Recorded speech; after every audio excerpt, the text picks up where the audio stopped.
During his Montana rally on Thursday, President Trump launched his latest attack on Elizabeth Warren, he calls her Pocahontas, challenging the Massachusetts senator to prove her Native American claims.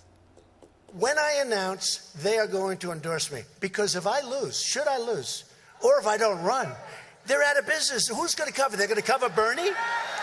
Hey, they're going to cover, like, Sleepy Joe Biden? They're going to cover Pocahontas, who was... Think of it. Think of it. She of the great tribal heritage. What tribe is it? Let me think about that one. Meantime, she's based her life on being a minority. Pocahontas. They always want me to apologize for saying it. And I hereby, oh no, I want to apologize. I'll use tonight. Pocahontas, I apologize to you. I apologize. To you, I apologize. To the fake Pocahontas, I won't apologize.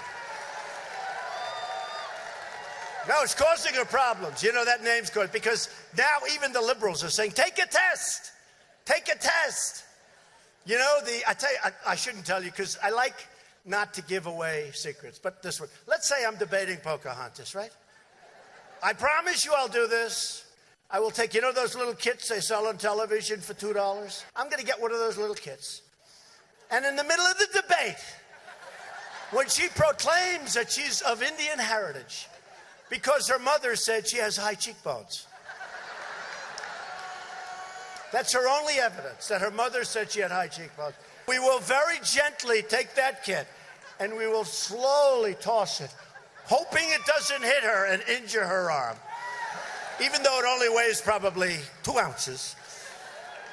And we will say, I will give you $1 million to your favorite charity, paid for by Trump, if you take the test and it shows you're an Indian.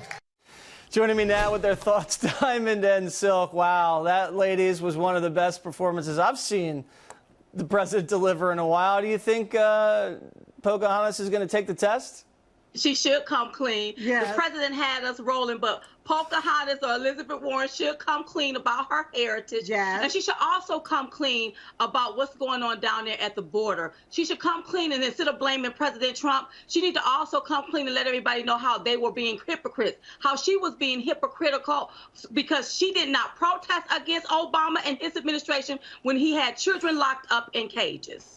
That's true, and I don't mean to disparage her when I call her Pocahontas. I'm just mimicking the president a little bit, having a little fun, and she brought that controversy on herself, and she could easily put it to rest, but something tells me I don't think she's going to take the test. I don't know why. I want to ask you guys another question about the president's performance at that Montana rally. Check out what he said about your friend, who I know you guys are tracking down somewhere, Maxine Waters. Roll it. I said it the other day, yes, she is a low IQ individual, Maxine Waters. I said it the other day. I mean, honestly, she's somewhere in the mid-60s, I believe that.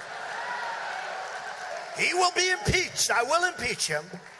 Even the Democrats are saying, how are you saying that? They don't want to use that word because it gets the Republicans out to vote. They say, stay away from that word.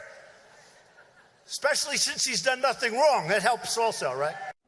Yeah, now Maxine's in a little bit of a beef with some of the top Democrats. You know, Chuck Schumer told her to pipe down with all the crazy talk about Russian people out of restaurants, and now a bunch of black Democrats are saying, hey, you know, leave Maxine alone, crying Chuck. It's just a little civil war over there on the Democratic side. What do you guys think?